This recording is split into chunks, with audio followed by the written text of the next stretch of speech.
Hello,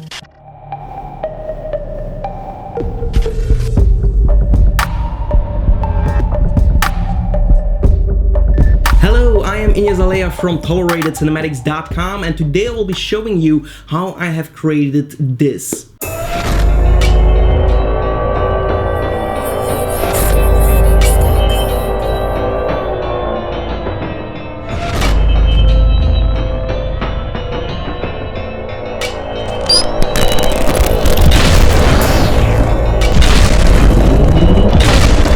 Alright, so that looks pretty cool. I will be going over the main steps on how I have created this, but I won't go too much into detail. I will be talking about how I actually set up this scene, and of course there will be more tutorials about this particular scene, how to do the text and how to do the gun blasts. That's all to come. Right now I'm going over the main project and how I have created it. So basically what I have done is I recorded myself against a green screen. I used the photo flex. I already did a review on that green screen, and it's actually pretty neat. I use it a ton of times. Each time that I go somewhere and I need a green screen, I just pick my quick flexible green screen, and actually I got really good at actually putting it back together, because in the review that I did, I actually talked about how difficult it actually is to put it in that little circle, because it's a small circle and you can just flip it out and you have a big green screen. But then when the point comes that you actually have to hide it back into your place,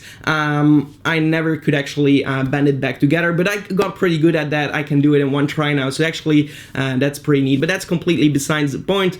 So basically I used a small space to record this video at. I used like 1.5 meters on 1.5 meters.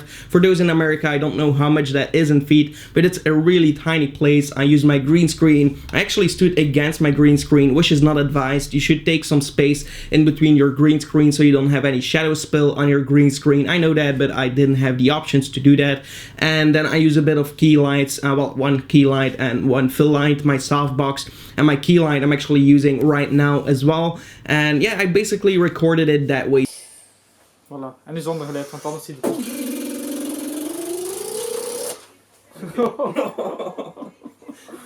You got trouble, bro. Then I actually wanted to do that hologram kind of thing next to my gun, which you can see. It looks pretty cool actually, and it's based on a tutorial I already did. I did a tutorial on how to do a hologram UI on your PC, so definitely check out that tutorial. If you do, you will be able to create this exactly. I won't be going over how I've done it right now because I actually did a tutorial on this already.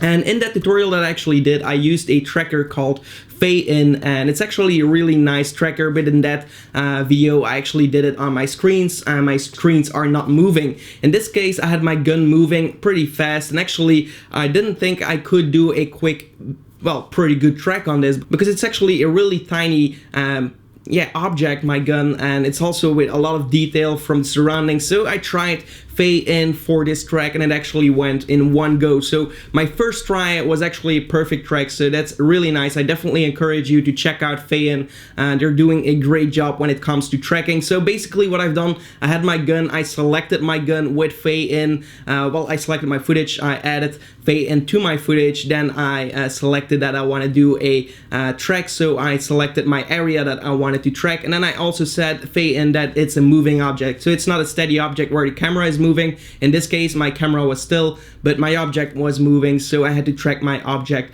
And when I've done that, I actually replaced it with my hologram UI, set that up to screen, and then I went into the video again in the options for FayIN, and there you can activate like the world view, and you can rotate your area around. So basically I rotated my plane to flip so it actually looks like this, and then I just repositioned it a little bit further away so it looks like it's in 3D space.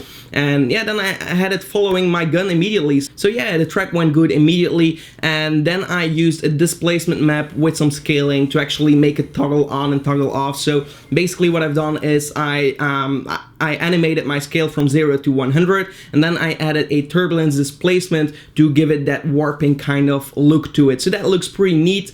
So that's how I created it, and of course I applied a perfect glow, which you can download on our website for free at the freebies page. Then for the gun that I used, it's actually something that I made myself. It's a Nerf gun, and I painted it black. I will be doing a video on how to do that that. Well, actually, I will do a speed art and how I've been working on it, but it's actually fairly simple, and that video is about to come out as well. And then for the gun blast, exactly the same thing. I will be doing a tutorial on how to do those, and for the titles as well. But basically, this is how I've created that video. I hope you enjoyed this video. If you did, give it a like, and also let me know in the comments below what you think of these kind of overview videos. Do you like them or not? Let me know in the comments below. Thank you so much for watching, and goodbye.